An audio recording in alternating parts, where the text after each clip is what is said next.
lindungilah umatku daripada permusuhan sesama sendiri, saling berbunuh sesama sendiri. Maka Allah Subhanahu wa taala tidak memperkenan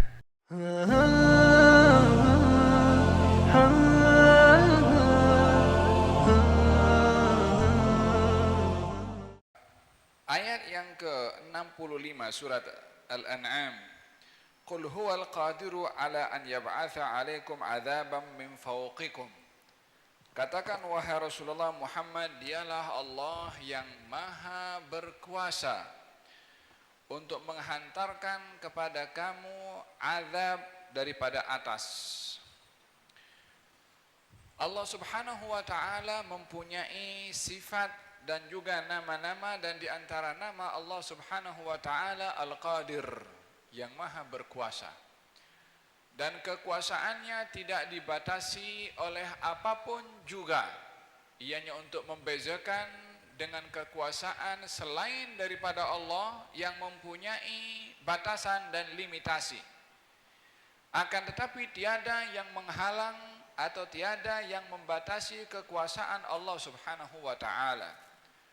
Salah satu nama Allah Al-Qadir, yang maha berkuasa ke atas segala-galanya. Di antara kuasa Allah Subhanahu wa taala untuk berbuat adalah menghantarkan azab dengan pelbagai macam bentuk azab kepada orang-orang yang layak untuk diazab. Bila mana ingin memahami sifat-sifat Allah, hendaklah difahami secara keseluruhan.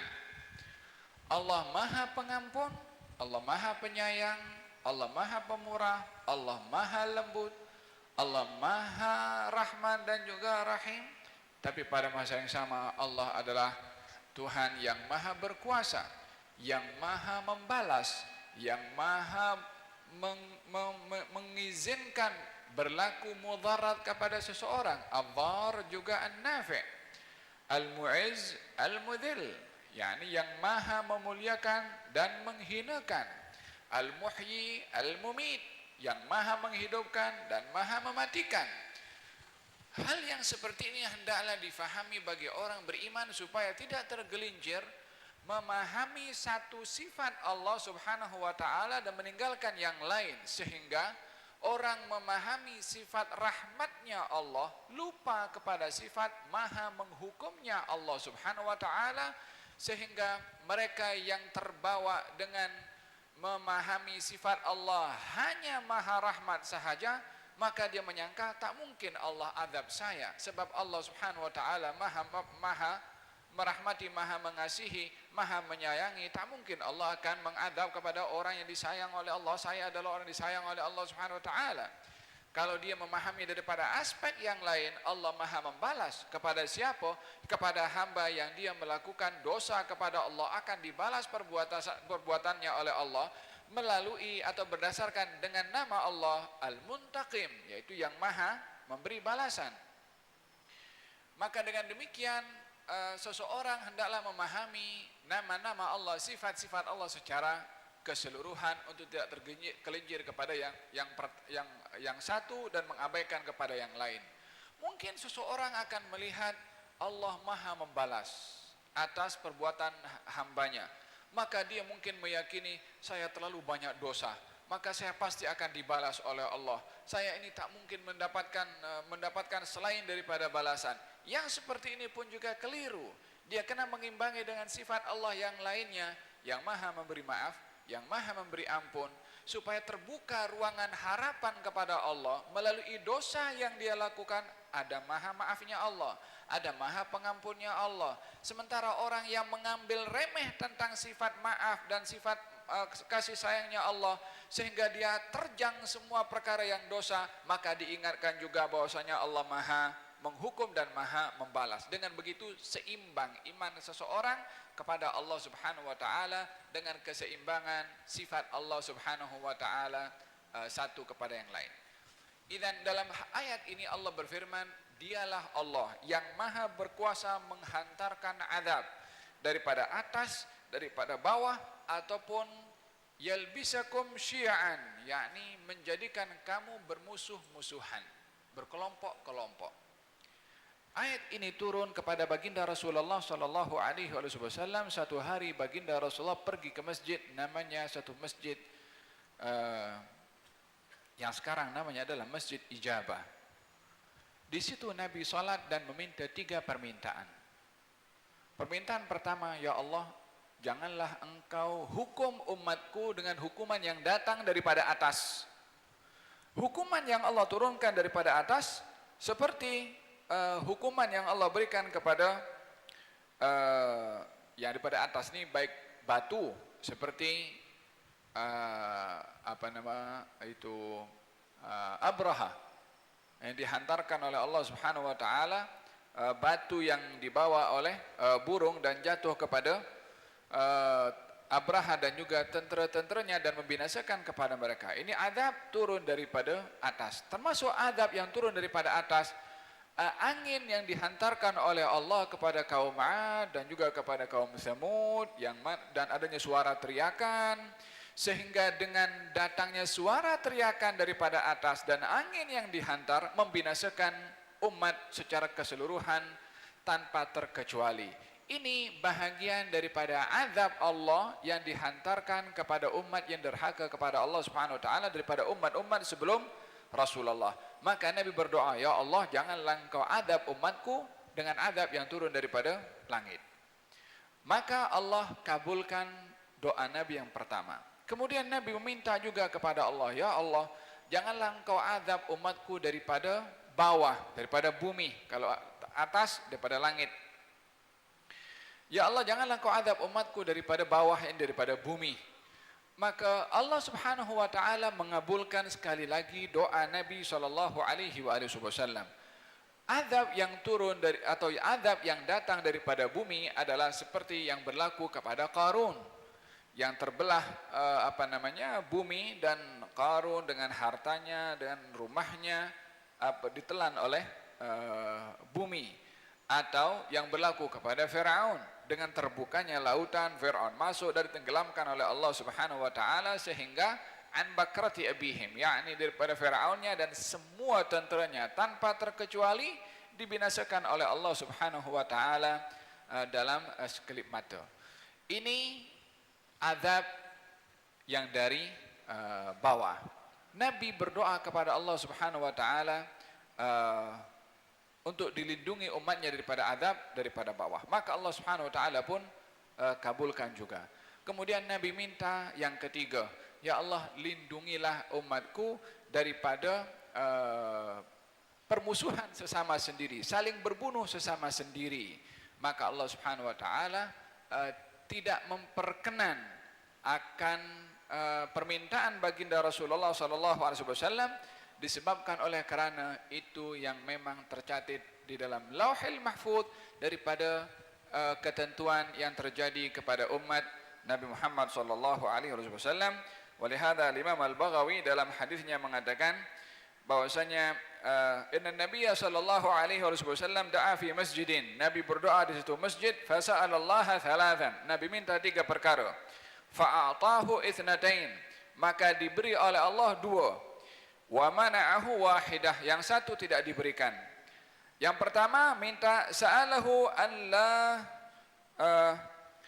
yusallita aduwan min ghairihim yadhhar alaihim fa'atahu dhalik. Wa sa'alahu an la yuhlikahum bisinin fa'atahu dhalik. Wa sa'alahu an la yaj'ala ba'sa ba'dihim ala ba'din famana'ahu dhalik. Yani minta 3 perkara. Yang pertama agar supaya tidak turun azab daripada atas, diterima oleh Allah. Minta yang kedua agar supaya tidak azab daripada bawah, diterima oleh Allah. Yang ketiga meminta agar supaya tidak berlaku permusuhan sesama mereka. Maka yang ini ditolak oleh Allah Subhanahu wa taala disebabkan oleh karena ketentuan yang terjadi kepada umat ini adalah berlakunya perselisihan kelompok dengan kelompok, bunuh-membunuh, dan juga perang memerangi satu kepada yang lain, seperti mana kita menyaksikan hari ini apa yang terjadi antara umat Islam dengan umat Islam. Sebahagian daripada penafsiran mengatakan bahwasanya azab daripada atas adalah penguasa yang zalim. Azab daripada bawah adalah orang-orang abid, yakni orang-orang susah yang bikin pasal, yang bikin rosak kepada masyarakat daripada bawah. Artinya apa di sini? Adakah Allah akan menurunkan azab daripada atas kepada orang yang taat? Tidak mungkin.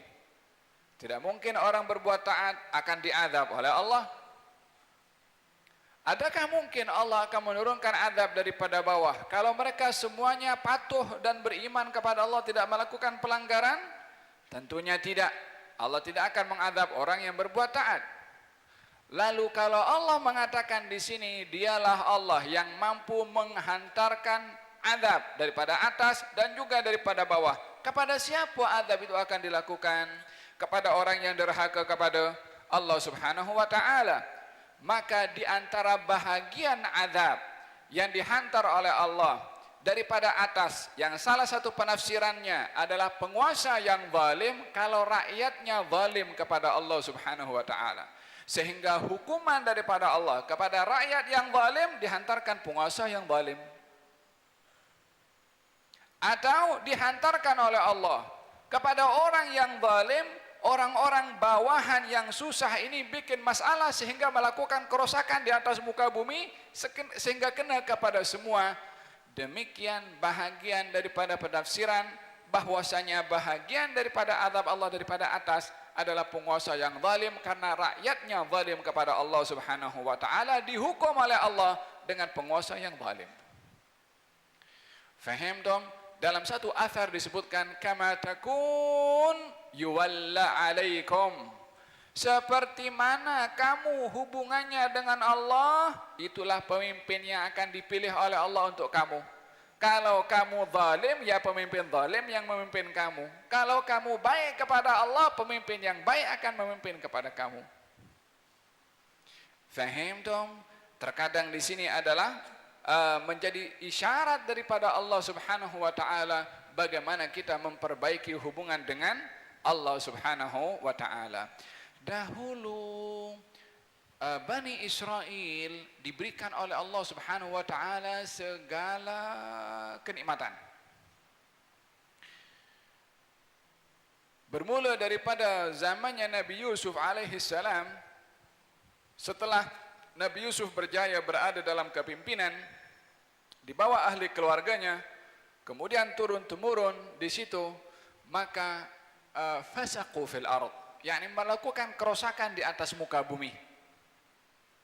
Dengan adanya dia punya kemewahan, dengan adanya kekuasaan, dengan adanya kebendaan, kemudahan, falhasil melakukan kerosakan di atas muka bumi ini sampai turun-temurun,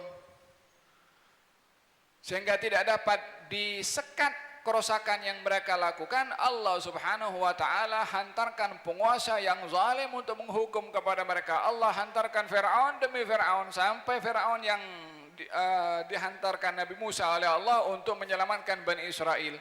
Berapa lama Bani Israel diseksa oleh pemimpin-pemimpin Mesir ketika dahulu? Sebabnya apa? Disebabkan oleh karena perbuatan Bani Israel derhaka kepada Allah Subhanahu wa taala. Sampai datang Nabi Musa menyelamatkan Bani Israel.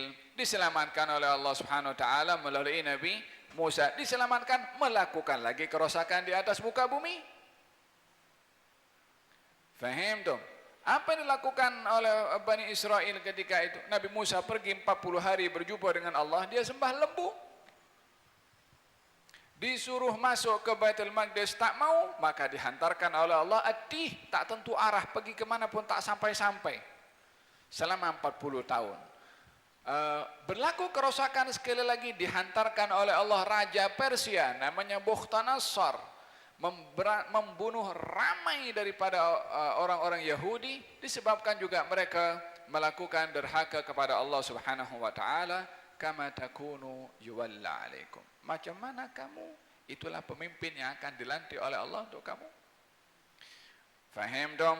Hanya bahagian daripada adab daripada atas. Adapun daripada bawah adalah orang-orang yang susah, yang tidak mempunyai ilmu pengetahuan dan pembelajaran, ingin menuntut sesuatu berdasarkan dengan kesusahan dan kejahilannya, melakukan kerusakan di atas muka bumi, sehingga yang diberikan perumpamaan oleh Nabi SAW, perumpamaan orang berilmu dan orang yang tidak berilmu adalah umpama siapa? Umpama orang naik bahtera, umpama naik perahu.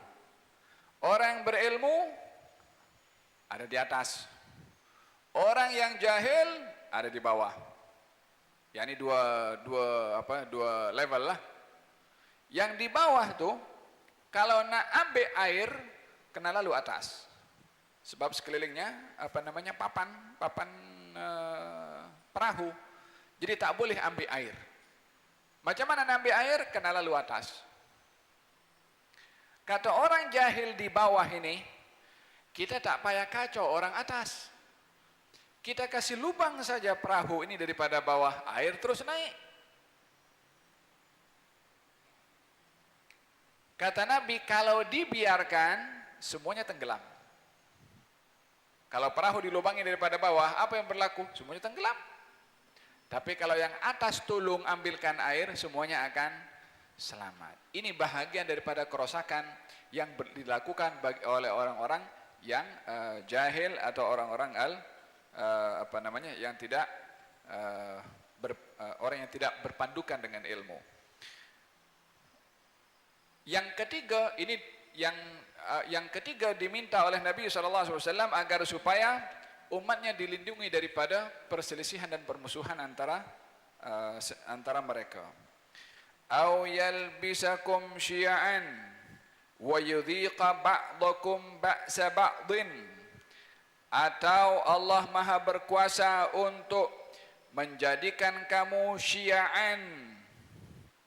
Syi'an jamak daripada syiah secara bahasa, ya, bukan secara istilah. Kalau istilah golongan kepada madhab tertentu. Tapi yang dimasukkan di sini adalah syi'an secara bahasa. Secara bahasa syi'an itu jamak kepada syiah. Syiah artinya golongan yang saling tolong menolong dalam satu tujuan.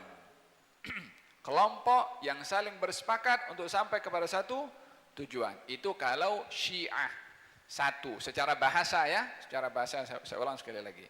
Kalau syi'an bermakna kelompok-kelompok yang bekerja sama, setiap kelompoknya itu untuk sampai kepada satu tujuan. Kelompok yang lain bekerja sama untuk sampai satu tujuan. Kelompok yang lain bekerja sama untuk sampai kepada satu tujuan. Yang untuk sampai kepada satu tujuan tuh, dia kena mesti halang yang lain untuk sampai.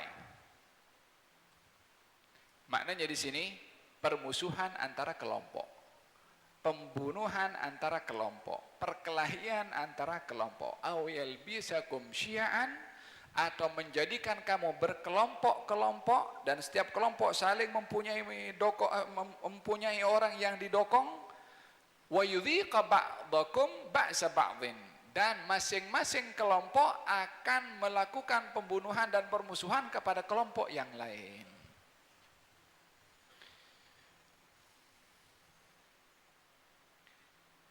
Dan ini yang terjadi antara kelompok. Yang terjadi kepada umat Nabi Muhammad SAW. Apa yang terjadi adalah permusuhan antara kelompok. Permusuhan antara kelompok, kalau yang satu hak dan yang satu batil, yang hak mesti menang dengan cepat dan segera. Apa sebabnya? Disebabkan yang namanya batil itu zahuq. Wa qul ja'al haqqu wa zahaqal batil innal batila kana zahuqa. Katakan, wahai Rasulullah Muhammad, kebenaran datang dan akan lenyap kebatilan. Sesungguhnya yang namanya batil itu zahuq, yakni akan sirna, akan hilang, akan binasa. Digunakan sirah mubalaghah. Sirah mubalaghah ini maksudnya sangat, ya. Kalau akil orang makan, Kalau akul, orang suka makan. Kalau zahiq, lenyap. Zahuk, sigre lenyap, cepat lenyap. Batil ini disifatkan oleh Allah lenyapnya cepat. Tapi dengan syarat kebenaran datang. Tapi batil tidak akan lenyap kalau kebenaran tidak datang atau berlawanan dengan kebatilan. Batil berlawan dengan batil akan berpanjangan, sebab dua-dua batil. Allah nak tolong, kalau yang kebenaran mesti ditolong oleh Allah. Tapi kalau kebatilan, yang ini batil, tak ada daripada keduanya yang layak untuk mendapatkan pertolongan. Dibiarkan mereka dengan kebatilannya, itulah yang menyebabkan perpanjangan permusuhan antara puak yang batil dengan puak yang batil. Mesti ada puak yang ketiga yang benar, yang hak, yang akan menyelesaikan, yang akan menyebabkan kebatilan itu hilang. Oleh sebab itu, bila mana di dalam Al-Quranul Karim bercerita tentang permusuhan, Allah Subhanahu wa Ta'ala juga menyediakan jalan keluarnya, yakni bukan bermakna ini dah ketentuannya Allah untuk bermusuhan antara umat ini.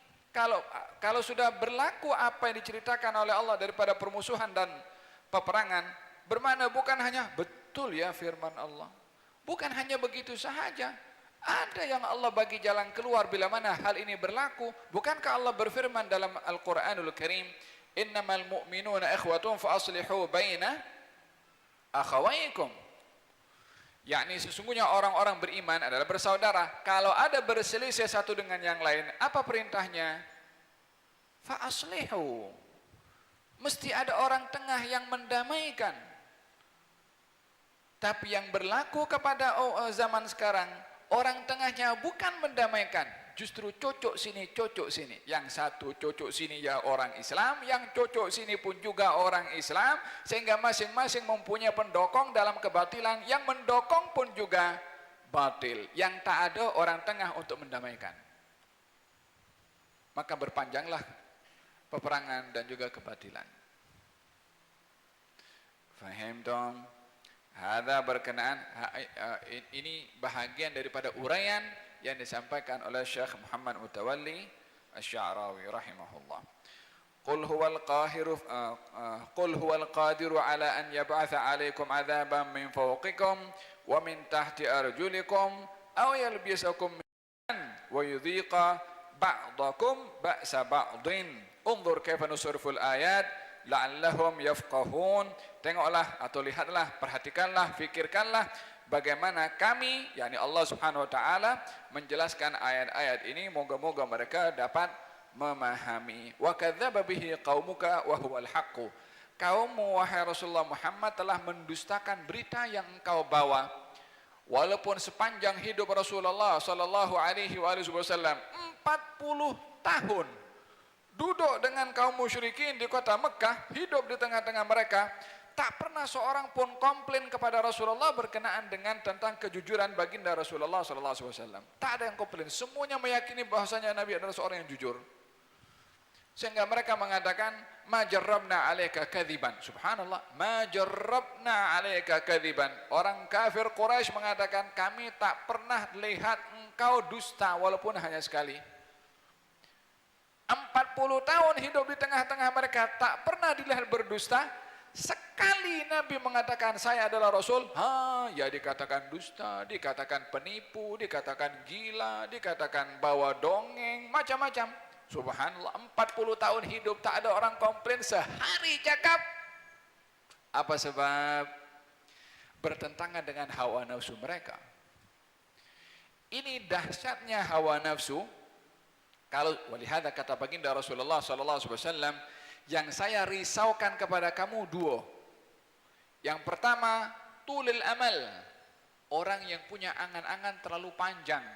Yang kedua, ittiba'ul hawa, mengikut hawa nafsu.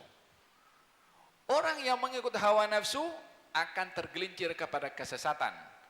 Orang yang mempunyai angan-angan yang panjang akan lupa akan negeri akhirat. Yang tak ingat mati. Sebab apa? Belum sampai kepada cita-citanya. Ini yang disaukan oleh Nabi sallallahu alaihi wa ala alihi wasallam. Idzan baginda Rasulullah yang datang dengan kebenaran selama 40 tahun tidak pernah dilihat berdusta, sekali menyampaikan kebenaran yang bertentangan dengan hawa nafsu orang-orang Quraisy, mereka mendustakan kepada Nabi sallallahu alaihi wasallam. Wa kadzdzaba bihi qaumuka, kaummu wahai Rasulullah Muhammad mendustakan kepada berita yang kau bawa, yaitu Al-Qur'anul Karim. Maka katakan kepada mereka yang mendustakan, qul lastu alaikum biwakil, katakan kepada mereka, aku ini tidak mewakili kamu terhadap sikap kamu. yakni aku tidak bertanggung jawab kepada sikap yang kamu pilih atas berita yang aku sampaikan kepada kamu. Saya hanya menyampaikan, yang memilih untuk menerima dan menolak kamu, yang akan menanggung resiko penerimaan dan penolakan ya kamu juga.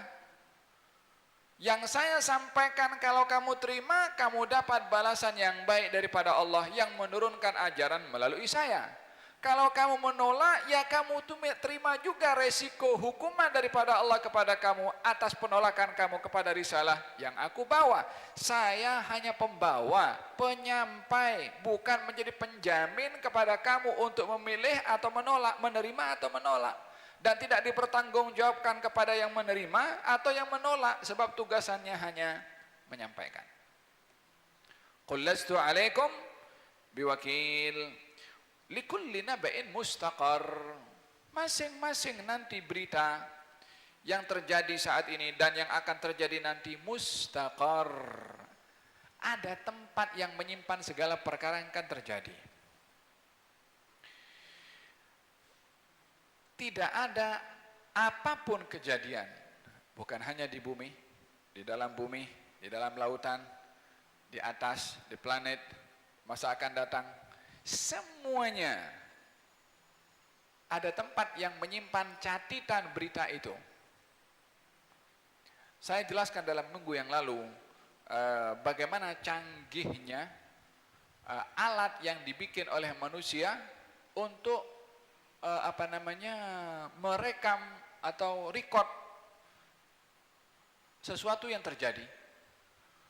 Dulu tipnya besar, kemudian lebih kecil, kemudian lebih kecil lagi, kemudian ada kecil, seorang letak pun tak tahu, mungkin boleh letakkan di mana saja, siap dengan kameranya sekali, sehingga orang boleh tahu apa yang dilakukan sementara dia di rumahnya. Dia letakkan kita sekarang lebih canggih, letak CCTV, kita ada handphone, ya kan, ada aplikasinya letak dalam handphone. Budak-budak nih buat apa ini dia? Kenapa dia tak pergi sholat, tak kumpul di surau, tak pergi masjid?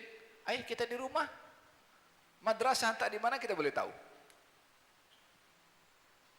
Hakada juga kalau itu teknologi yang dibuat oleh manusia, teknologinya Allah lagi canggih. Setiap perkara ada catatannya. Likulli naba'in mustaqar, setiap berita, kejadian apapun juga ada tempat menyimpan perkara itu. Tak akan ada orang boleh bersembunyi daripada apa yang sudah dilakukan. Wa sawfa ta'lamun, dan kamu akan mengetahui akan berita yang tercatat dan disimpan, semuanya akan didedahkan oleh Allah Subhanahu wa taala. Wa idza ra'aital ladzina yakhuduna fi ayatina, kalau kamu wahai Rasulullah Muhammad melihat kepada orang-orang yakhudun. Al-khawd orang yang dia menyelam, atau kalau turun tuh ke dalam lautan, turunlah. Perbezaannya orang berjalan di atas tanah dengan orang yang dia turun di dasar laut, daripada permukaan laut. Yang jalan di atas tanah, pijakannya itu senang, jadi nak melangkah itu pun senang.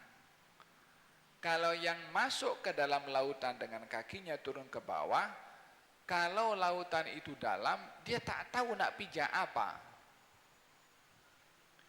Ya, ini kalimat al-khawd. Al-khawd orang yang dia menyelam ke dalam lautan. Dia tak terpijak apa-apa. Maksudnya apa ayat ini? Bila mana engkau wahai Rasulullah Muhammad melihat orang-orang yang bercakap tanpa ada dasar yang benar pada percakapannya, ini bercakap kosong, cakap tak ada dasar, cakap merepek, cakap merapu, apa patut kita lakukan bila mana berhadapan dengan orang demikian? Kata Allah Subhanahu wa taala, fa'arid anhum. Engkau berpaling daripada dia. Tak payah dengar. Buat apa buang masa nak dengar orang bercakap merapu? Ayat ini turun ketika baginda Rasulullah SAW duduk dengan beberapa kaum musyrikin dan mereka mulai merapu, cakap pasal Tuhan tanpa ada punya ilmu, tanpa ada punya bukti. Maka ketika mereka mencerca Allah Subhanahu wa taala, Allah berfirman kepada Nabi, fa'arid anhum. Berpaling daripada mereka, tinggalkan majlis itu. Di sini adanya pelajaran daripada Allah bila mana kita duduk di sebuah majlis dan majlis itu ada perkara-perkara yang batil, tinggalkan. Duduk dengan orang yang bercakap terkait dengan hal-hal prinsip tapi tidak punya dasar ilmu untuk bercakap, tinggalkan. Sehingga yakhudu fi haditsin ghairi, sehingga dia bercakap benda yang lain. Kalau dia dah percakapan yang merapu tadi berhenti, bercakap hal-hal yang lain yang boleh diterima, silakan saja duduk dengan mereka, silakan saja bercakap dengan mereka. Idzan dalam hal ini diajarkan oleh Allah Subhanahu wa taala supaya kita tidak melayan orang cakap merepek, bercakap merapu atau cakap yang bercanggah dengan agama. Tapi susahnya orang zaman sekarang untuk tidak komen kepada hal-hal sedemikian, melainkan mesti nak komen. Macam dia punya komen itu akan merubah dunia.